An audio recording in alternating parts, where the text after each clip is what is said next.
మంచిర్యాల జిల్లాలో ఎండలు దంచి కొడుతున్నాయి. కోల్బెల్ట్ ప్రాంతం నిప్పుల కొలిమిలా మారింది. 43 డిగ్రీల ఉష్ణోగ్రత నమోదు కావడంతో ఆరెంజ్ అలర్ట్ జారీ చేసింది వాతావరణ శాఖ. ఉదయం 8 గంటల నుంచి ఎండ ప్రభావం ఎక్కువగా ఉండడంతో బయటకు రావాలంటే భయపడుతున్నారు జనం. మధ్యాహ్నం సమయంలో రోడ్లన్నీ నిర్మానుష్యంగా మారుతున్నాయి. పెద్దపల్లి, మంచిర్యాల జిల్లాలో ఎండల తీవ్రతపై మరింత సమాచారం సాగర్ అందిస్తారు. మంచిర్యాల జిల్లా నిప్పుల కొలిమిలా మారుతుంది. హై టెంపరేచర్లతో ప్రజలు తీవ్ర ఇబ్బందులు పడుతున్నారు. 43 డిగ్రీల అధిక ఉష్ణోగ్రతలతో ప్రజలు అల్లాడుతున్నారు. ప్రస్తుతం మనము మంచిర్యాల జిల్లా ఐబీ చౌరస్తాలో ఉన్నాము. హైయెస్ట్ టెంపరేచర్లతో ప్రజలు రోడ్ల మీదకి రావాలంటే జంకుతున్నారు. ఉదయం 8 గంటల నుంచే సూర్యుడు తన ప్రతాపాన్ని చూపిస్తున్నాడు. ఆ 43 డిగ్రీల గరిష్ట ఉష్ణోగ్రతతో ఇటు మంచిర్యాల, పెద్దపల్లి 2 జిల్లాలకు కూడా ఆరెంజ్ అలర్ట్ జారీ చేశారు. ఈ ఆరెంజ్ అలర్ట్ కూడా 3 రోజులుగా కంటిన్యూస్గా కొనసాగుతుంది. మరో 2 రోజులు కూడా హై టెంపరేచర్లు నమోదయ్యే అవకాశం ఉన్నట్లు కూడా వాతావరణ శాఖ హెచ్చరించింది. ఈ నేపథ్యంలో ప్రస్తుతం మనం ఐబీ చౌరస్తాలో చూడొచ్చు. నిర్మానుషంగా రోడ్లు మారిన పరిస్థితి కనిపిస్తుంది. 1 గంట వచ్చేసరికి అత్యవసరం అయితే తప్ప ప్రజలు ఎవరు కూడా బయటికి రావడం లేదు. ఇట్లా వెహికల్స్ మీద, 2 వీలర్స్ మీద వెళ్ళే వెహికల్స్ ప్రయాణికులు అయితే తీవ్ర ఇబ్బందులు పడుతున్నారు.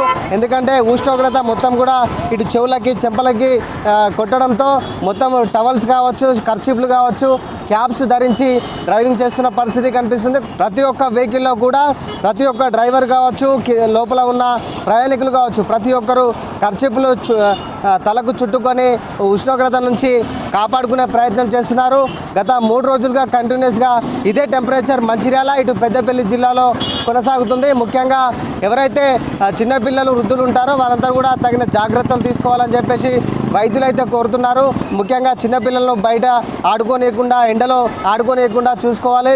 వృద్ధులు బయటికి వెళ్ళే సమయంలో జాగ్రత్తలు తీసుకోవాలని చెప్పేసి కూడా వాతావరణ శాఖ అధికారులతో పాటు ఇటు వైద్యులు కూడా సూచిస్తున్నారు. ముఖ్యంగా ఈ వేసవి కాలంలో ఇప్పుడు మొత్తం పంటలు కోతకు వచ్చే సీజను. పంటలు మొత్తం కూడా కోతలు ప్రారంభమయ్యాయి. చాలా చోట్ల ఐకేపీలో ధాన్యం కూడా ఆరబోస్తున్న పరిస్థితి కనిపిస్తుంది.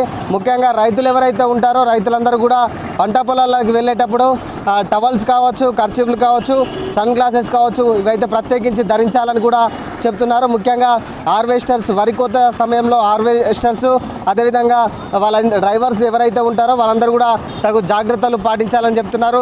ప్రస్తుతం మనం ఐబీ చౌరస్తాలో ఉన్నటువంటి ఈ ఎవరైతే వ్యాపారం చేసుకునే వారు ఉంటారో వాళ్ళంతా కూడా ఎండ తీవ్ర ఇబ్బందులు పడుతున్నారు.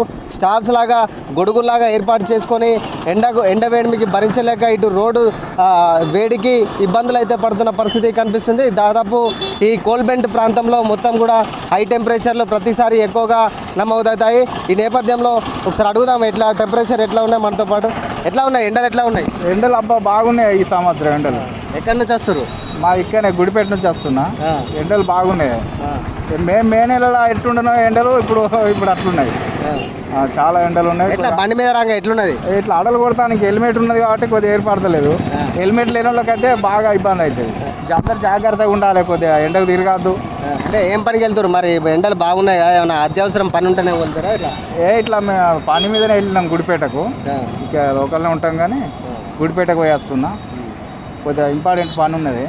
ఆ పిల్లలు అది కార్మల్ స్కూల్లో జాయిన్ చేసినామైతే అడ్మిషన్ కోసం ఇక ఇంపార్టెంట్ అవసరం అన్నట్టు, అందుకే పోయేస్తున్నాం. ఇక చూడొచ్చు, ఇక్కడ ఏదైతే రోడ్డు పక్కన అమ్ముకునే వ్యాపారస్తులు ఉంటారో వారంతా కూడా తీవ్ర ఇబ్బందులు పడుతున్నారు. చూడొచ్చు, ఎండ వేడిని తట్టుకోలేక రోడ్లపైనే చెత్తిరిలాగా గొడుగులు వేసుకొని ఇబ్బందులు పడుతున్నారు. చాలా చోట్ల ఇప్పటివరకు 3 రోజులుగా సేమ్ ఇదే ఇబ్బందులు పడుతున్నారు. అమ్మ, ఎండలు ఎట్లున్నాయి? ఎట్లా వస్తుంది దగడు? ఎండ కొడుతుంది సార్. కాదు, ఎండ రోడ్ దగ్గర వస్తలేదా? వస్తుంది, దగడు బాగా వస్తుంది. ఎన్ని రోజుల నుంచి అవుతాను? నిన్న ఇయ్యాలని అయితే బాగా కొడుతుంది. మరి ఖర్చు ఏం కట్టుకుంటలేదు తలకు? తువాల కట్టుకుంటే ఇప్పుడు సాయంత్రం దాకుంటారా? 8 దాకుంటాం. పొద్దుగాల 6కి వస్తాం, 8 దాకుంటాం. ఎట్లా ఉన్నాయండి ఎండలు? ఎట్లా ఉన్నాయి ఎండలు? చాలా బీభత్సంగా ఉన్నాయి. నిజానికి ఇవాళ 45.2 డిగ్రీలు అంటున్నారు. అది వాస్తవం కాదో కానీ అంతకన్నా ఎక్కువ చాలా ఎండలు ఉన్నాయి. దీనికి ప్రభుత్వాలు ప్రత్యామ్నాయం చూడాల్సిన అవసరం ఉన్నది. ఎందుకంటే అసంఘటిత రంగ కార్మికులు కావచ్చు, లేకుంటే చిన్న పనులు చేసుకునేటువంటి వాళ్ళు కావచ్చు, వాళ్ళకి చాలా ఇబ్బంది అవుతున్నది. ఇవాళ అటువంటి వాళ్ళను ఆదుకోవాల్సిన అవసరం కూడా ఉన్నది. ఈ ఎండలతో చాలామంది వాళ్ళ ప్రభుత్వ ఆసుపత్రిలో సరి అయినటువంటి సౌకర్యాలు ఉండక వాళ్ళు ఇంకో దగ్గర ట్రీట్మెంట్కి వెళ్ళలేక ప్రాబ్లమ్స్ ఉన్నాయి. దాన్ని అధిగమించగలిగితే బాగుంటుంది అట్లా అని చెప్పేసి. ఎక్కడి నుంచి వస్తారు మీరు? నేను లక్షపేట నుంచి వస్తున్నాను. మంచిర్యాల ఐబీ చౌరస్తాలో చూడొచ్చు, రోడ్లన్నీ కూడా నిర్మానుషంగా మారిన పరిస్థితి కనిపిస్తుంది. 1 గంటకి అత్యవసరం ఎవరైతే ఉంటారో వారు తప్ప మిగతా వాళ్ళందు ఎవరు కూడా బయటికి వెళ్ళని పరిస్థితి కనిపిస్తుంది. ముఖ్యంగా ఈ హై టెంపరేచర్లతో ముఖ్యంగా ఇటు జ్యూస్ సెంటర్లు కావచ్చు, పండ్ల రసాలకైతే ఎక్కువగా డిమాండ్ పెరిగింది. అదేవిధంగా విద్యుత్కు కూడా చాలా డిమాండ్ పెరిగింది. సింగరేణి కోల్బెల్ట్ ప్రాంతంలో గణనీయంగా ఎప్పుడు కూడా టెంపరేచర్లు నమోదవుతూ ఉంటాయి. ఈ నేపథ్యంలో విద్యుత్కు కూడా డిమాండ్ ఎక్కువ పెరిగింది. ప్రతి ఇంట్లో కూలర్స్, ఏసీలు మొత్తం కూడా 20 గంటలుగా రన్ అవుతున్న పరిస్థితి కనిపిస్తుంది. ఇటు కూలర్స్ అదేవిధంగా ఏసీలకైతే ఈ కోల్బెల్ట్ ప్రాంతంలో ముఖ్యంగా సాయంత్రం వేళలో అయితే మధ్యాహ్నం అంతా ఒక ఎత్తు ఎండ మన ప్రభావితం చూపిస్తే సాయంత్రం వరకు ఎండ తీవ్రత ఇంకా పెరుగుతుంది. కోల్బెల్ట్ ప్రాంతంలో ఇటు సింగరేణి కోటర్స్ కావచ్చు, అదేవిధంగా ఇటు గోదావరి కని రామగుండంలో ముఖ్యంగా ఇంకా ఎక్కువగా టెంపరేచర్లు నమోదవుతూ ఉంటాయి ప్రతి ఏటా.